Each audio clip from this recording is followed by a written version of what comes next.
दोस्तों हाल ही में एक न्यूज हमारे सामने आ रही है कि यूपी के अंदर एक गैम्बलिंग एडिक्ट ने अपनी पत्नी को गैम्बलिंग के खेल में लगा दिया और उसके दोस्तों ने उसका फायदा उठा के उसकी पत्नी के साथ दुर्व्यवहार किया।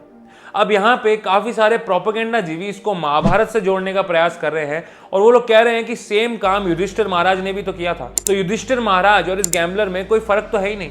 लेकिन अगर हम महाभारत के अंदर से देखें तो दो मेन पॉइंट्स यहाँ पे हमको सामने रखने पड़ेंगे। सबसे पहला, जिस व्यक्ति ने ये कार्य किया है उसकी पत्नी ने ही उसके बारे में बताया। उसकी पत्नी ने बताया कि यह व्यक्ति पिछले काफी सालों से गैम्बलिंग का एक बहुत ही बड़ा एडिक्ट रहा है और साथ में नशे का भी एडिक्ट है। और ये पहली बार नहीं है जब इसने गैम्बलिंग में हद पार कर दी। इसने इससे पहले अपनी काफी सारी जमीन को भी गैम्बलिंग में दांव पे लगा दिया था। ये उसकी पत्नी बता रही है। तो इससे हमें समझ आता है कि इस व्यक्ति ने गैम्बलिंग अपनी एडिक्शन के कारण की। लेकिन अगर हम युधिष्ठिर महाराज की साइड से देखें तो युधिष्ठिर महाराज एक क्षत्रिय थे और अगर क्षत्रिय को आह्वान दिया जाता है युद्ध का और द्यूत क्रीड़ा का तो उसे वो एक्सेप्ट करना होता है, वो उसे रिफ्यूज नहीं कर सकता। तो एक कारण ये था जिसके कारण उन्होंने द्यूत क्रीड़ा में पार्टिसिपेट किया। दूसरा कारण ये था कि धृतराष्ट्र उनके बड़े थे और अपने बड़े के कहने पर ही वे वहां पे गए थे और वहां पे द्यूत क्रीड़ा स्टार्ट होने से पहले उन्होंने ये बताया भी था कि ये गैम्बलिंग एक गलत चीज है और हमें ये शोभा नहीं देता। लेकिन फिर भी शकुनी ने और दुर्योधन ने उस पर जोर दिया और युधिष्ठिर महाराज ने गैम्बलिंग का खेल खेला। तो एक तरफ एडिक्शन के कारण गैम्बलिंग का खेल खेला गया और दूसरी तरफ कर्तव्य के कारण। और दूसरा पॉइंट यहाँ पे यह है कि द्रौपदी को डायरेक्ट दांव पे लगाया नहीं गया था।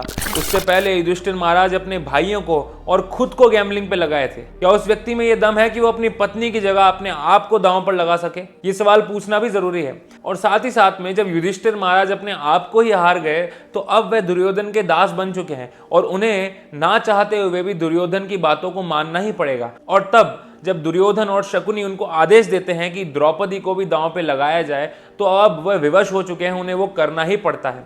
और जब वो ऐसा करते हैं तो उन्हें पछतावा भी होता है। लेकिन इस व्यक्ति के केस में ऐसा बिल्कुल भी नहीं था। उसकी पत्नी ने क्लियरली बताया कि वह अपने दोस्तों के साथ उसके घर तक आ गया और अपनी पत्नी को फिजिकली अब्यूज भी किया। लेकिन उस चीज को आप नहीं बताएंगे। और अगर आपको युधिष्ठिर महाराज से कंपेयर करना ही है तो आप ये क्यों नहीं बताते कि युधिष्ठिर महाराज हर बार धार्मिक अनुष्ठानों के बाद कई बड़े बड़े अमाउंट के दान किया करते थे? आप ये बात क्यों नहीं बताते कि उस टाइम के सारे बड़े बड़े ऋषि मुनि, देवी देवता और इवन वेद व्यास भी युधिष्ठिर महाराज को धर्मराज के रूप में मानते थे? आप ये क्यों नहीं बताते कि जितने भी विद्वान और अच्छे कैरेक्टर्स महाभारत के अंदर हैं वे युधिष्ठिर महाराज को एक अच्छा आइडियल राजा मानते थे? आप ये सब नहीं बताएंगे क्योंकि इससे आप लोगों का प्रोपेगेंडा कंप्लीट नहीं हो सकता। अगर आपको महाभारत के बारे में और भी ऑथेंटिक नॉलेज जाननी है या महाभारत या रामायण से रिलेटेड कोई प्रश्न है तो आप इस चैनल पे कमेंट्स कर सकते हैं। हम आप तक सारे के सारे आंसर्स ले आएंगे। आपको आज का वीडियो कैसा लगा हमें कमेंट्स में जरूर बताइएगा।